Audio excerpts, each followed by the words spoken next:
Pearl Harbor until 45. I got home in November 45. Over 80 years ago, American soldiers went to battle in the Pacific. This Memorial Day weekend, we hear from one soldier who spent 4 years on a ship during World War II. Thanks for joining us at 5. I'm John Adams. Ashley Grams has more from a veteran who joined the war as a teen. These pages tell the story of a sailor. Yeah, I remember. Who fought for American freedom in the South Pacific during World War II. That's me, and that's A.B. Hoffman. I was born in 24. I must have been about 20. Here in my ship.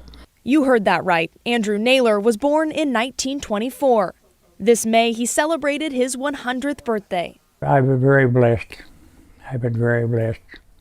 Was suddenly and deliberately attacked. Naylor was only 17 years old when Japan attacked Pearl Harbor. They sunk our battleships, gunned down all our planes, killed a bunch of our people, and we were ready to go over there and get even. He enlisted in Klamath Falls, Oregon, and so did his father. My son's in, and I want to back him up, and he stayed in the Army. At 42 years old, his dad joined the Army. Young Naylor was first sent to the USS Kitty Hawk, a cargo ship, before transferring to a destroyer less than a year later. We had five 38-inch guns. He spent the next 3 years on this ship, the USS Heerman. Naylor was a machinist mate first class. I survived it. A lot of my shipmates didn't. Including his best friend. Naylor says a piece of shrapnel killed him. It went right clear through him, killed him right on the spot.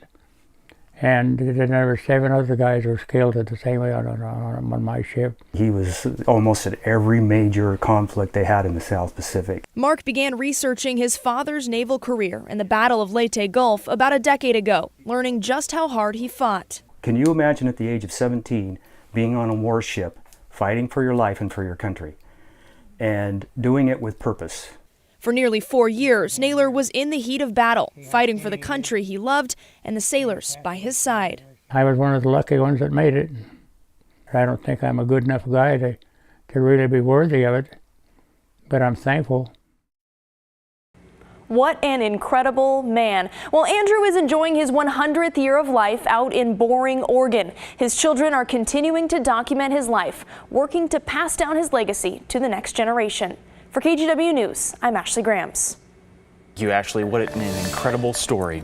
New tonight, a historic location at a Portland funeral home is back open to the public. The Wilhelm Portland Memorial is offering limited tours to its mausoleum through Monday. The more than century-old tomb, which is the largest on the West Coast, houses the bodies of more than 97,000 people. The famous Ray Room is also open to visitors. If spots remain, those wanting to visit will need to call the funeral home. Well, turning now to weather, we saw more sun across the Portland area today, leading to a very lovely Sunday. Meteorologist Joe Ranieri joining us now. How's Memorial Day looking, Joe? Memorial Day is going to be looking a little bit warmer. We'll be seeing a little bit more of the cloud cover, but all in all, we are going to be seeing dry conditions all day tomorrow before some changes move through. Here's a look at one of those changes. We'll start to move on shore by Tuesday, late morning, early part of the afternoon. In between now, then, we're going to have a ridge of high pressure stick with us, bringing a little bit more of the blue skies heading into tomorrow. With those blue skies will be temperatures a little bit warmer from what we saw. We topped out in the low 70s earlier this afternoon, and one of our cameras just went black over in Astoria. Temperature of 58 degrees at this hour.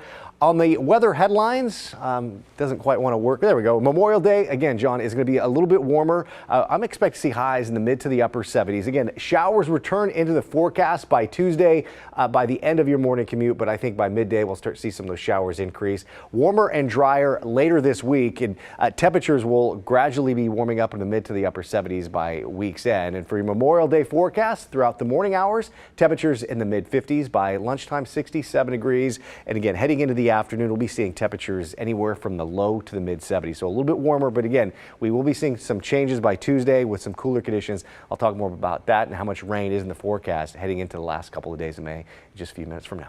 Okay, Joe, thank you.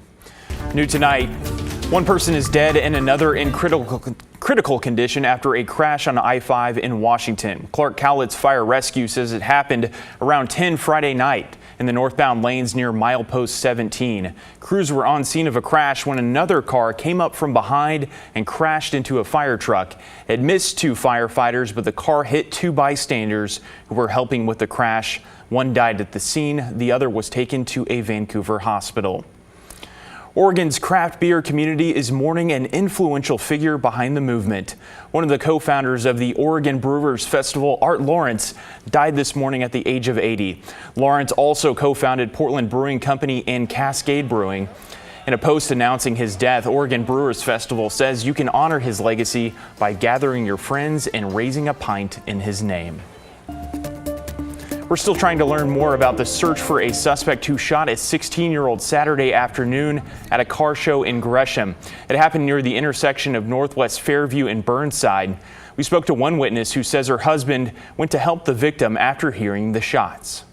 He said, I'm going to cut off your pants. I'm going to tourniquet your leg, and it's going to hurt, but you got to be brave. Gresham police say the shooting victim is expected to survive. As of yesterday, they haven't caught the shooter, but someone who works nearby says they did have footage of them and shared that with police. Caught on camera, police say a group of suspects are stealing people's wallets as they leave local grocery stores. And it appears they have specific targets in mind. Blair Best shows us who and what to look out for. Keep an eye on the man in the long-sleeve white shirt. You see him follow this 93-year-old through a Costco parking lot in Northeast Portland. He gets close enough to match the man's stride before slowly removing his wallet from his back pocket. The 2 behind him act as a shield, and once the man realizes what happened, it's too late. Video shows them here 30 minutes later at a Fred Meyer using his money to buy $1,500 worth of gift cards. It's a routine, and they've perfected it over time. My biggest thing right now is finding more victims. Portland police say they've been targeting customers at Costco's along the I-5 corridor for months.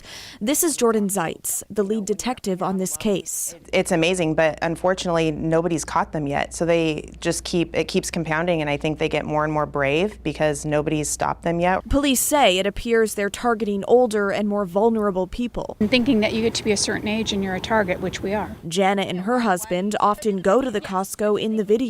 It's upsetting to see something happen like that in a place where we shop all the time. After seeing that video, I'm gonna start looking at my stuff all the time. People just have to be conscientious about their surroundings and what they're doing and paying attention. It's unclear how much money the men have stolen. Police estimate it's in the tens of thousands, but say this goes far beyond a dollar sign. My biggest problem is I think that with the amount of time that they were spending in parking lots, there's a lot more victims out there that haven't come forward yet or didn't even realize that's where this happened.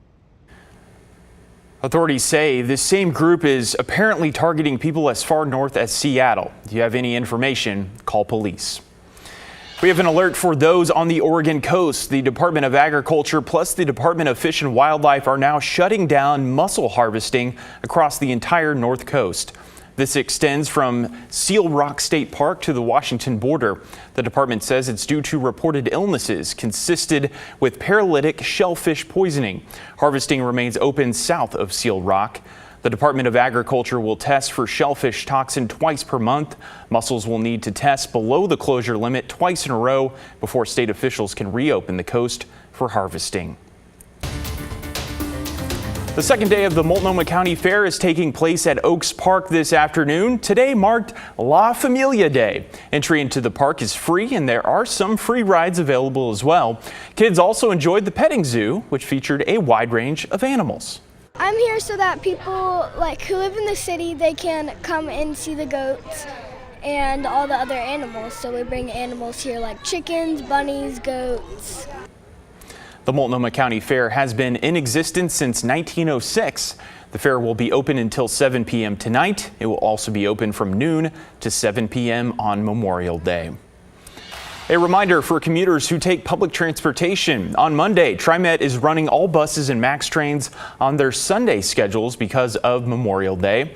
There's also no West service. Portland Streetcar will run on its Saturday schedule.